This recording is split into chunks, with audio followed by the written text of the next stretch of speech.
নজর রাখবো পরবর্তী সংবাদে।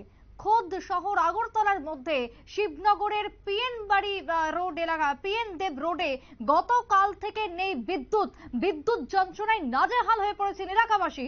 গত দুদিন ধরে যে গরম পড়েছে তাতেই এক প্রকার প্রাণ ওষ্ঠাগত অবস্থা। তারই মধ্যে বিদ্যুৎ নেই শহরের প্রাণকেন্দ্রে। এই যদি হয় স্মার্ট সিটির অবস্থা, এই যদি হয় রাজ্যের বিদ্যুতের অবস্থা, তাও আবার শহর আগরতলাতে, তাহলে জেলা মহকুমাতে কি অবস্থা ভাবতেই পারছেন।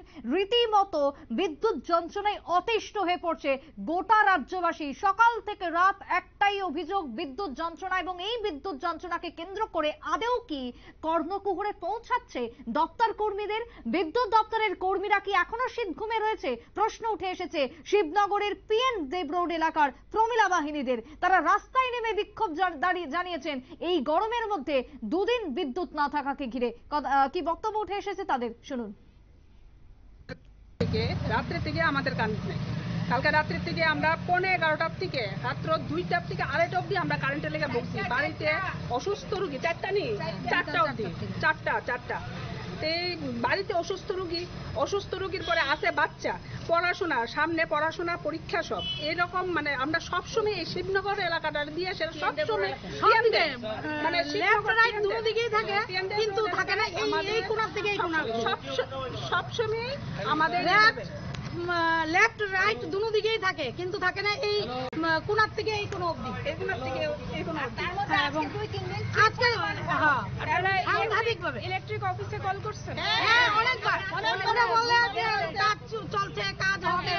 কালকে জিজ্ঞেস করেছি যে যদি কাজ হয়ে থাকে তাহলে আপনারা কি দুদিন পরে পরে যখন যায় সেটা কি আপনারা লক্ষ্য করেন না যে এইখানেই যায়? তাহলে এইখানে বারবার যদি আমরা সারাই করি তাহলে এটা কি করে আবার নষ্ট হয়? এদিকে মেশিন নাকি তারা নষ্ট, ট্রান্সফরমার উড়ে যায়, দুদিন পর ওদের ট্রান্সফরমার উড়ে যায়। যেহেতু এখন প্রত্যেক ঘরে টিনের, যাদের বাড়িতে টিনের ঘর আছে ওদের বাড়িতেও এসি লাগানো হয়। তো যেহেতু লাগানো হয় তো ট্রান্সফরমারটা এইভাবে এই বুঝেই লাগানো উচিত যে প্রত্যেকটা বাড়িতে এসি, ফ্রিজ, ফ্যান চলছে। হ্যাঁ, লোডটা কিভাবে নিতে পারবে কি পারবে না ওই চলে গেল। আমরা তো টিমকে খবর দিচ্ছি, এই খবর দিচ্ছি বলে 6-7 ঘন্টা কাটিয়ে দেয়। কতদিন যাবতীয় সময়? হ্যাঁ, বিশেষ করে গরমটা ঢুকলেই তো এরকম প্রবলেম শুরু হয়, কারণ তখন তো এসি, ফ্রিজ প্রত্যেকের ঘরেই চলে, তখন আমরা বুঝি। তার জন্য তো এটা তো ঠিক করা দরকার। এটা এক্স্যাক্টলি কোন এরিয়াটা? এই জায়গাটা পিএন দেব রোড, শিবনগর পিএন দেব রোড। এখন আপনারা কি মানে পথ অবরোধ করছেন? হ্যাঁ,